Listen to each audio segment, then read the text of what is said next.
tomorrow. Well, a Wauwatosa native now living in the Lone Star State has been camping out in his home. Yes, he opened a makeshift shelter for friends and relatives in Houston. Rebecca Clough joins us with his story, new at 10. Rebecca. George and Carol, John Hoy will be the first to tell you he's lucky. His family is in the high part of Houston, so they're not underwater. However, the Tosa native has been stuck in his home for nearly a week with 7 other people. This is what living with Hurricane Harvey looks like for Wauwatosa native John Hoy. All the streets around here flooded. He and his family consider themselves blessed. They live in a higher section of Houston. That means the water was up to their steps, but not in their home. We were very, very fortunate. That was not the case for the Hoys' in-laws and friends whose homes are underwater.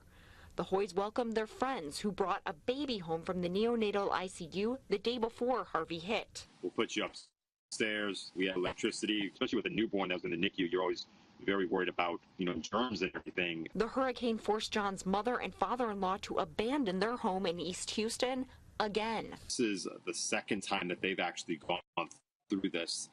There was Tropical Storm Allison, and they literally lost everything. Right now, their focus is on the basics. Everybody needs food. John says the grocery store was a free-for-all, despite people lining up even to get in. It's something that Americans have not had to deal with. I've never had to. I've never even to think about. Let me find bread. Oh, there's no bread. Let me get some crescents or tortillas, Let me try to find something for 8 people that we can do and, make it last for a little bit. He hopes the end of the rain means more food and supplies are coming.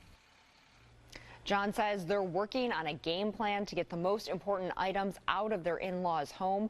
But what he worries about most, people are going to forget about Harvey victims a few months from now when they still need help. George and Carol. That's a big concern. Thank you, Rebecca.